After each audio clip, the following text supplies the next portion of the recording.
What's happening, everybody? Welcome, welcome, welcome. What's up, Leighton Welding? Thanks for popping in. Just wanted to pop in real quick, tell everybody, yeah, I'm still alive, still here. Been missing for a couple days, couple weeks. Been super duper busy. Been driving flatbed 9 hours a day, 6 days a week for the last month. Getting settled in with that. Usually come home I'm pretty beat. Don't really feel like going in the shop, getting back into the swing of things, but we're getting there now where we feel like doing stuff when we come home again. So that took us a while. We're here at home tonight, sitting beside the wood burner because it's like 23 degrees out. So we're not in the shop tonight. Hopefully things work out. We'll have some heat in there soon and we'll be able to resume back in there. It's been a really weird winter so far because we're on another cold stretch again. We was really warm. It warmed up really nice. It was in the 70s and everything, and then it got cold for about a week back around Thanksgiving. Then it warmed back up where we was having days in like the 50s and 60s. Now it cooled off again yesterday and today. It didn't get very warm. Like I said, it's only like 23 degrees out. That's why we're not in the shop.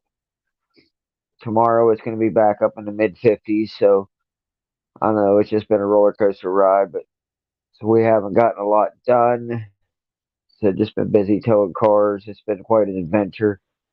I'd done this before years ago. I've done it a lot in my life, running flatbeds and wreckers and everything. So it's just one of my things. I like to do it. I have a lot of fun with it. But on your typical 3A calls with just normal breakdowns or jump starts or lockouts, there's not a whole lot of interesting stuff. The only interesting stuff comes into play when we're on the police rotation and we're getting police calls. I think the last police call I got to do was a rollover.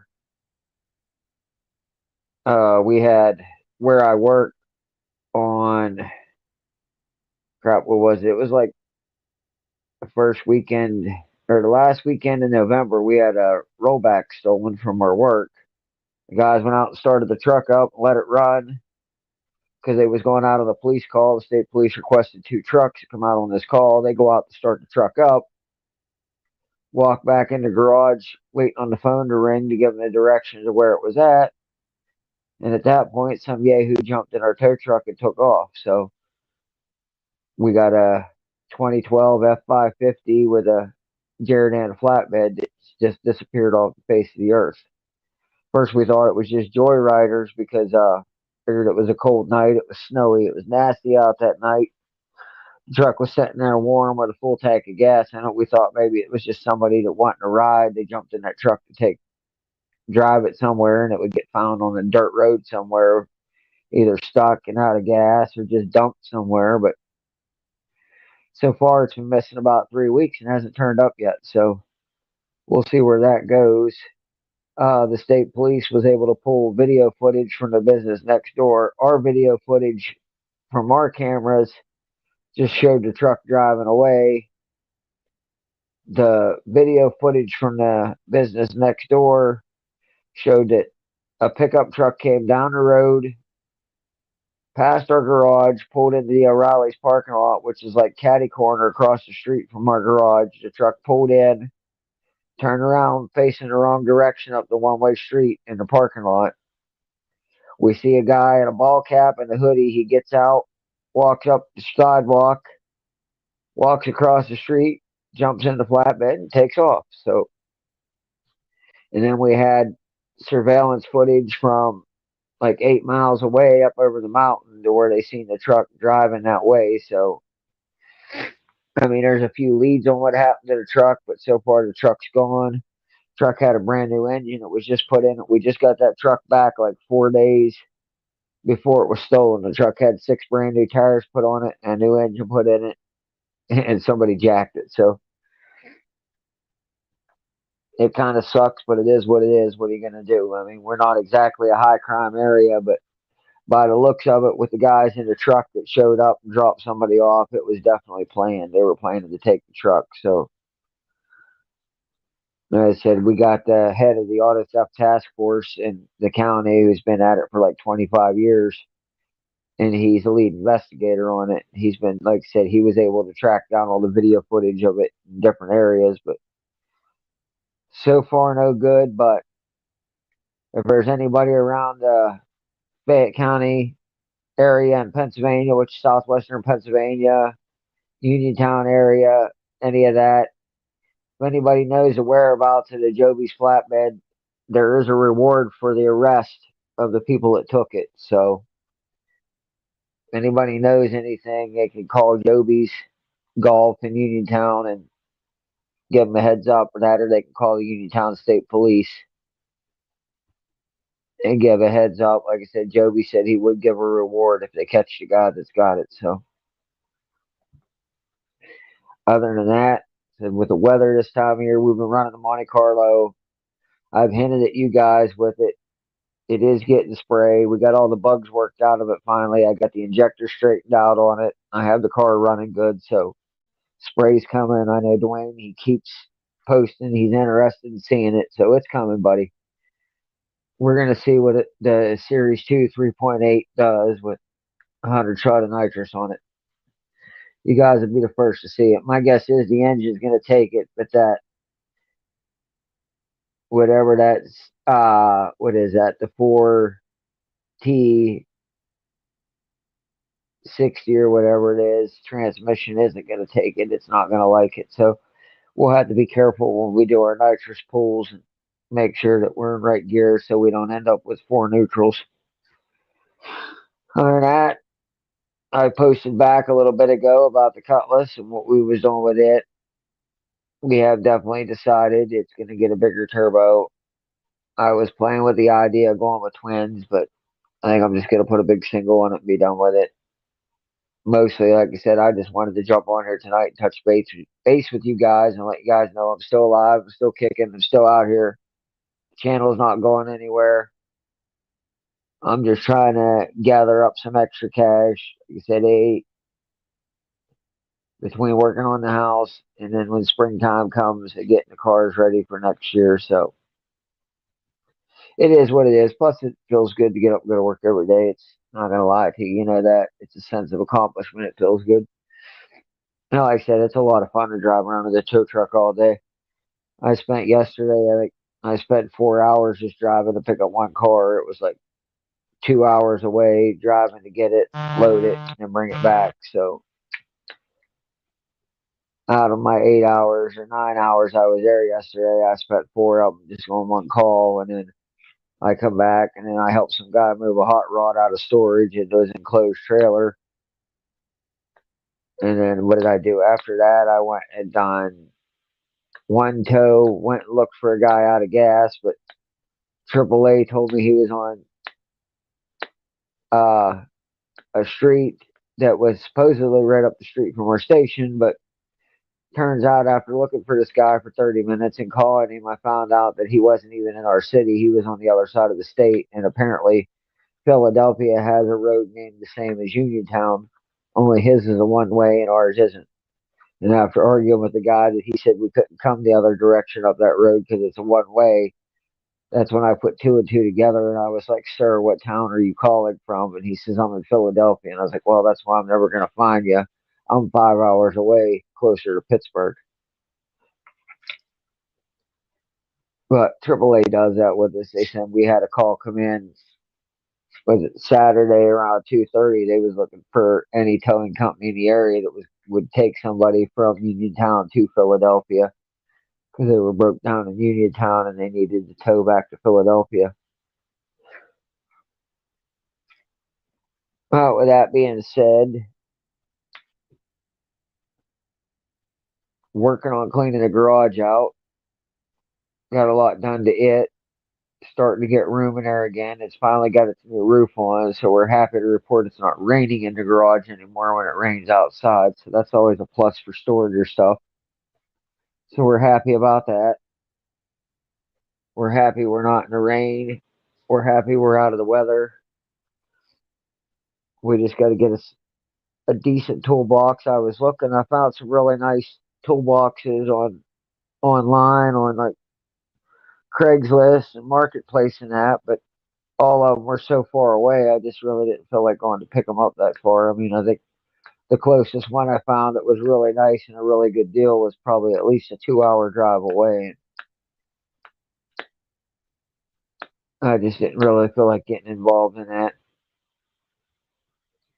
I see everybody else has been doing well. I've been trying to catch up on everybody's winter projects and seeing what's going on.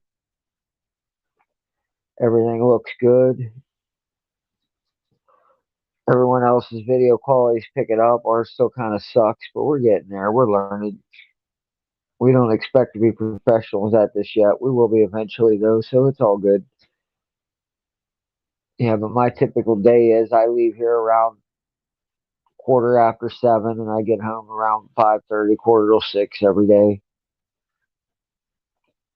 Sunday's my day off. Normally I do something. I got a little bit done this week. Last week I was so sick on Sunday that I didn't get anything done, so I just laid around not feeling well.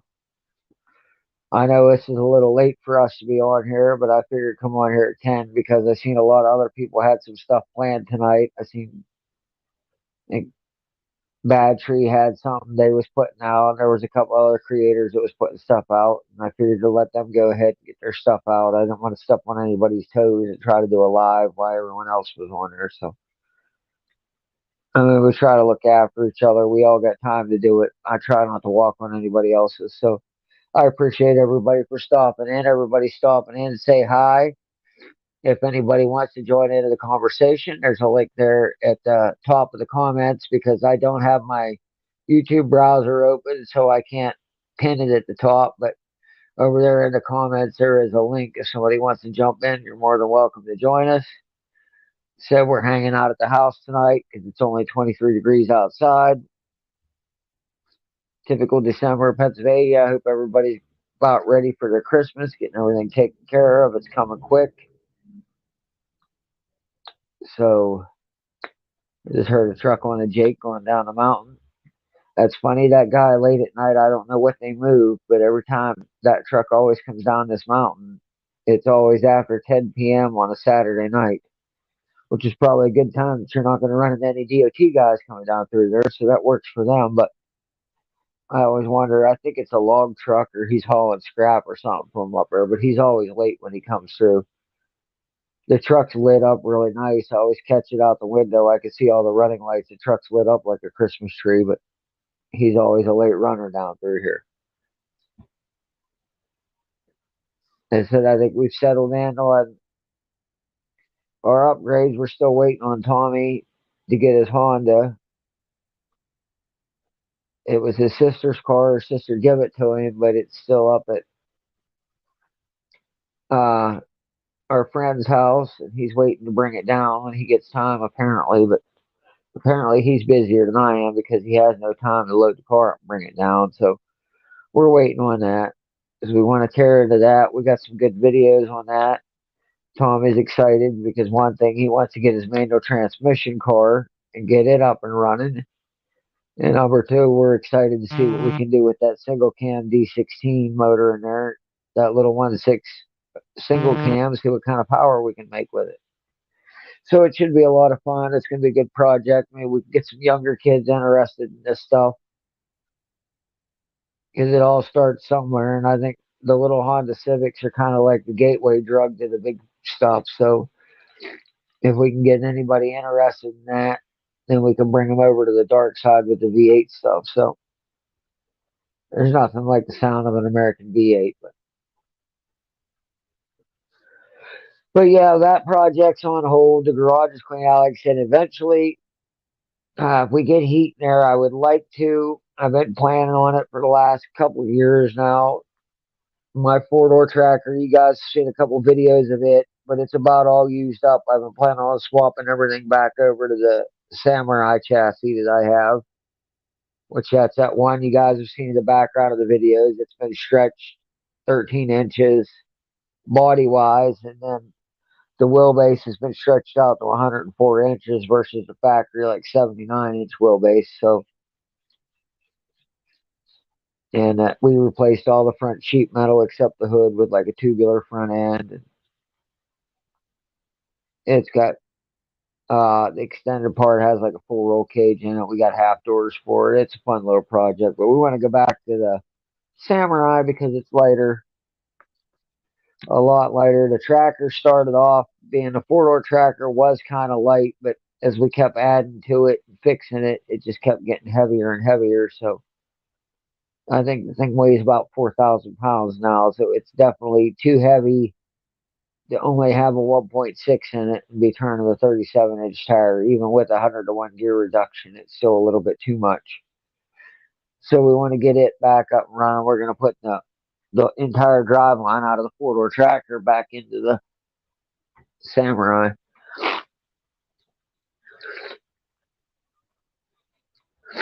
Then that'll make a fun project. I think everybody will be pleased with it.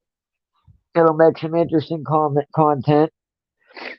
I got in there, I think the other night we was talking. I was on Bear Rose's channel live with them last night,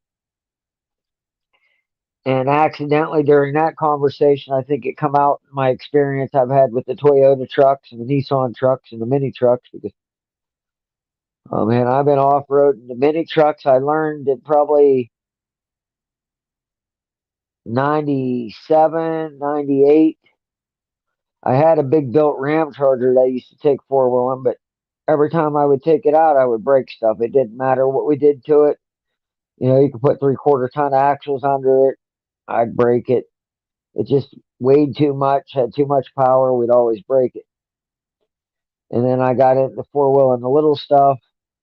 At the time, I see my stepdaddy had a little Nissan pickup, and it was just like the first year of the hard body. It was the 86 and a half hard body, and it just had like I don't know a 3 inch lift on it and a set of 33s. And he used to take that thing out in the woods and just punish it mercilessly, and it would not break. I mean, he would bounce it and run it into stuff and jump it and everything else, and that truck would never die.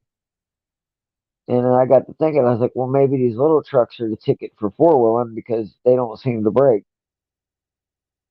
And then I think in '97, I bought my first Suzuki Samurai, and that's where my love of the Suzuki stuff. If anybody's ever known me from the other forums and years ago, even down to my one email, everybody's always known me as a Suzuki man because since '97, I've been heavily into the Suzukis.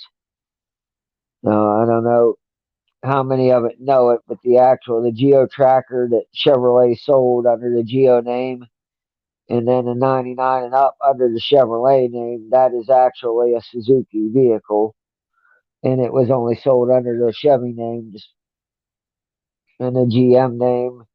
One, to avoid the import tariffs, and number two was just so the general public would associate it with General Motors, and they figured they would sell more that way. So, but the actual Geo Tracker is nothing more than a Suzuki sidekick, and it shares a lot of DNA with the Suzuki Samurai, which in the other parts it was the LJ or the SJ 413, and then the prior one that was even available in Canada from like 80, 85 and down to like 82 was the SJ 410.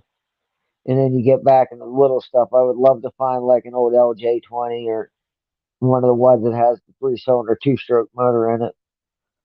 I found one hardtop, one of the scrapyard years ago, but it was too far gone and wasn't worth dragging out to save. Those things are tiny. The original LJ20, the Suzuki LJ20, will fit in the bed of an 8 foot bed pickup truck. You can literally pull it up in the bed of the truck and close the tailgate with it in the truck. So it's like the original street legal side by side. So they're pretty cool.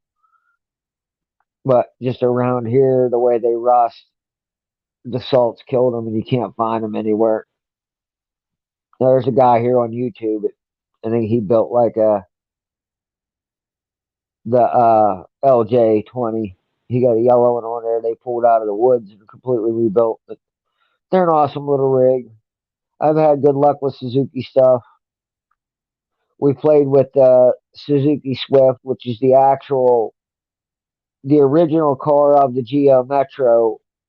The car was sold here in America as a Geo Metro, but it was actually the Suzuki Swift is who built the car, who designed the car, and it's actually a cool little car. We even had our hands on the Suzuki Swift GT at one time that had the 110 horsepower dual overhead cam 1.3 liter in it, which was a fun little ride and like pretty much a 1,600 pound car. And then I had that one Swift I bought probably in 2001, 2002. I had a Swift. It was just a four cylinder, had the 1.3 in it.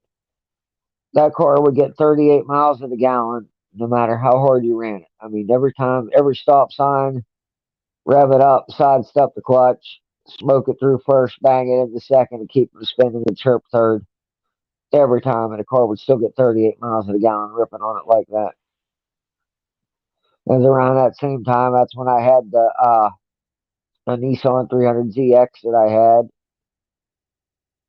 And then I've helped my friends build countless Toyota trucks. We've straight axled. I don't know how many of the, because in 86 and up, Toyota went independent front suspension for rock crawling and hardcore off road. You want that solid axle. So we would always just take the spring hangers and the axles out of the older Toyotas, the 85, the 1980 to 85 model, and we put that front axle underneath the 86 and up body style. So my buddy had a real nice, it was like a 91 or 92 Toyota pickup. It was a four cylinder.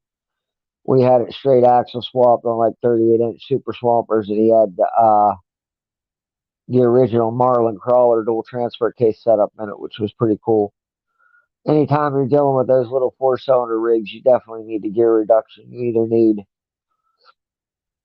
either a compound low range or like a 4-to-1 low range and a transfer case. But the compound's nice because it leaves you with a stock low range too, to where like the Suzuki's, we used to put just a 416-to-1 transfer case gear set in them, which was nice for rock crawling. But the problem was then you either had high range that didn't have enough power, or you'd end up in low range and it would end up first and second gear was useless in the mud because you couldn't get enough wheel speed because of the gear reduction being so low. But so when you got the factory Samurai only had a 60 horsepower 1.3 in it, and I turned 35s, so 35 1250s on steel wheels went mine for years. So everything works out. And we get the time. Definitely, we're gonna put the Samurai back together. I've owned that Samurai, the yellow one that shows up in my videos in the garage. I've owned that one since like I think I got it Friday the 13th in July of 2001, right before 9/11 happened. I brought that truck home. I bought it off a friend of mine and ended up it passed away like a month later.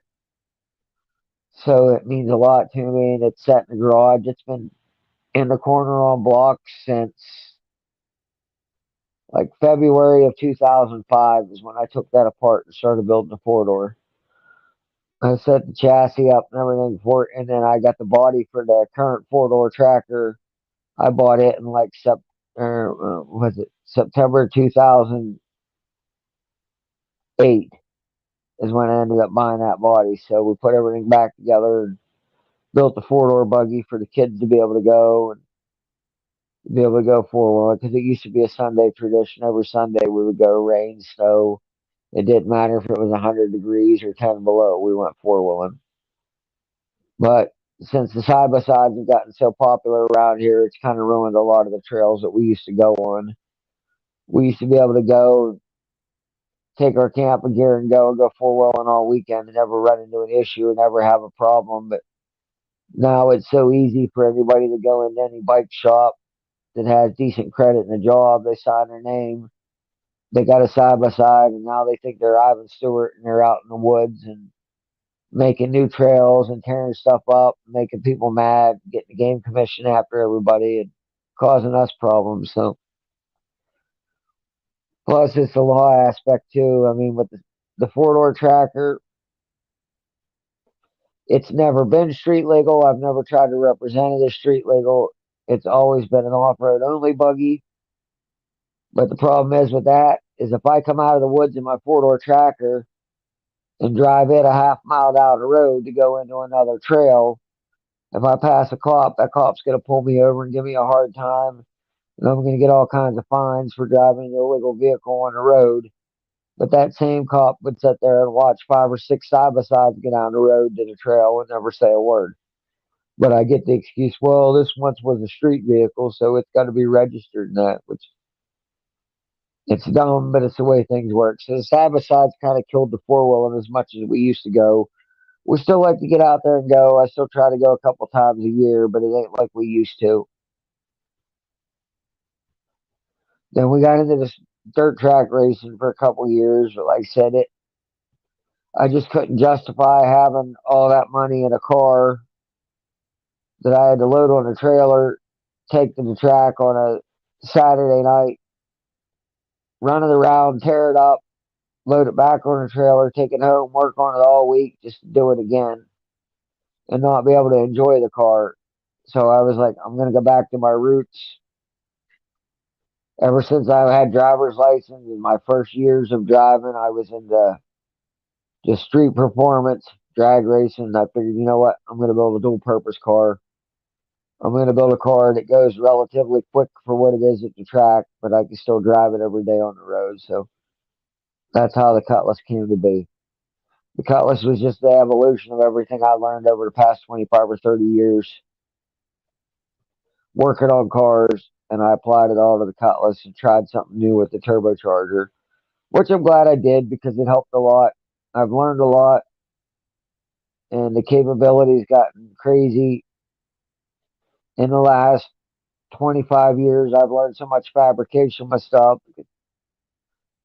It's just how it was when I was 16. You know, I knew around cars. I grew up around cars, but we just didn't have the money to pay money to have cars fixed or have somebody work on them. And I don't know. I don't like somebody touching my car, honestly. I mean, I know there's a lot of great mechanics out there. There's a lot of guys on here. There's guys on YouTube that completely build all their cars. Like, you know, like Tony. Tony's probably, you know, at Mopar, he's probably the best.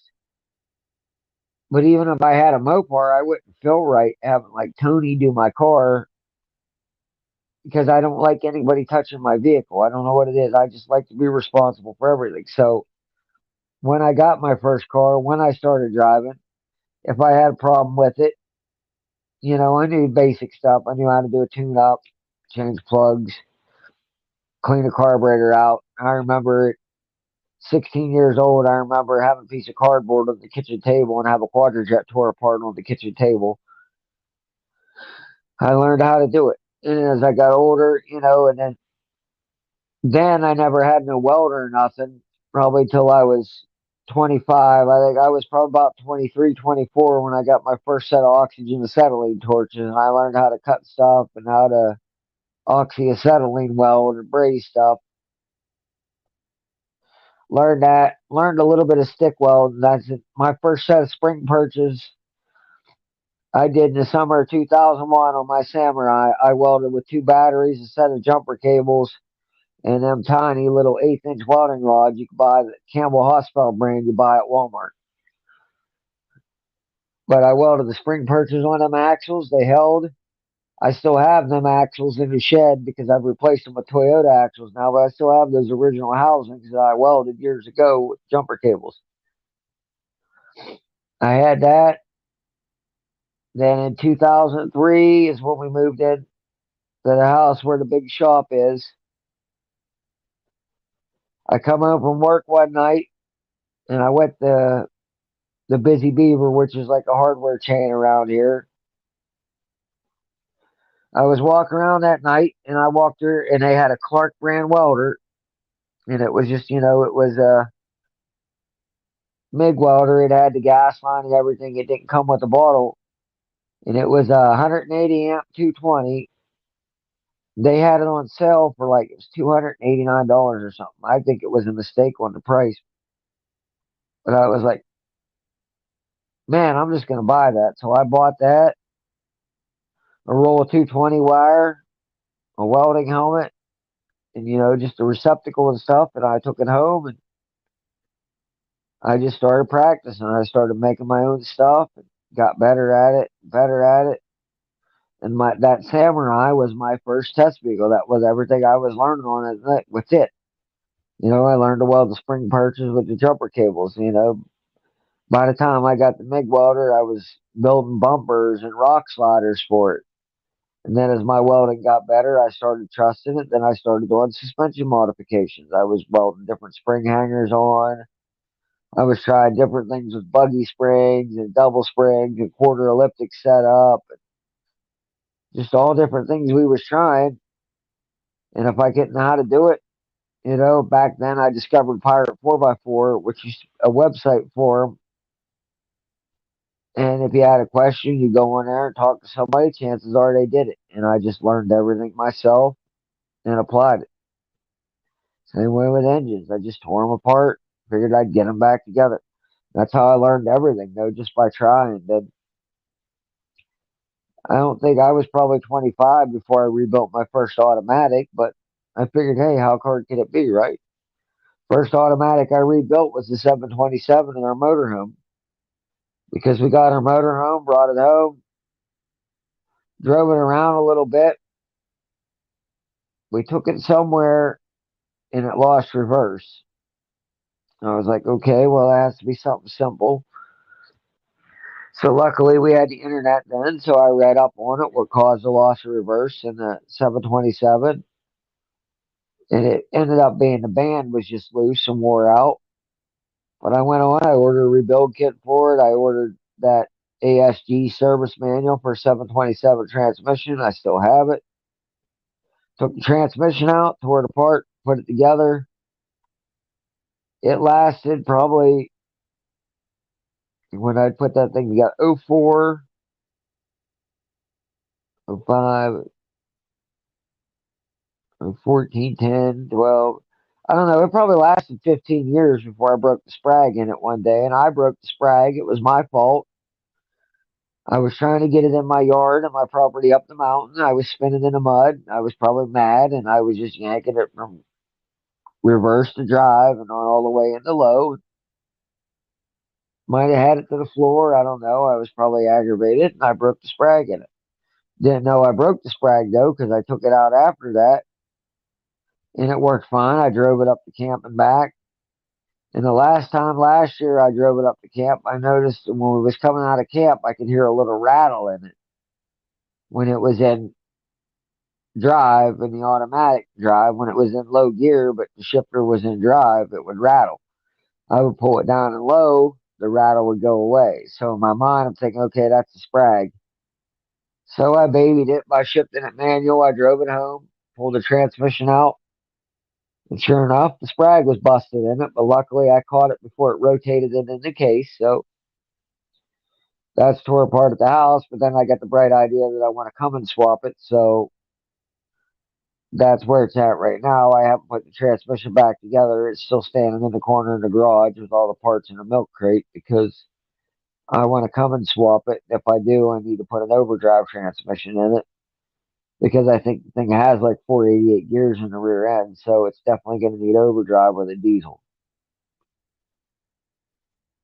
I've been watching Marketplace and all that, been watching for diesels. I found them. They're going around here. They seem to be going between like 1,200 and $2,500 for a 12 valve 5.9 in the transmission. So that's doable. So I think we'll be able to do that. We want to have it done for next summer. Believe me, when we do it, everything from going to pick the motor up to installing it, everything we got to do to adapt it, that'll all be on video. I would really like to figure out a way to put a manual transmission in it. If I could put like a NV4500 behind it, that would even be better. I know it's possible because I know like cab over box trucks and stuff use a cable shifter with a 5-speed. So there has to be a way I can adapt a cable shift to that NV4500 to be able to shift it. Because where the motor sets in Winnebago, the shifter would be way behind me. It would be like in the middle of the dining room. It might be a little bit difficult to drive like that. So I got to figure out a way to make the shifter work up front.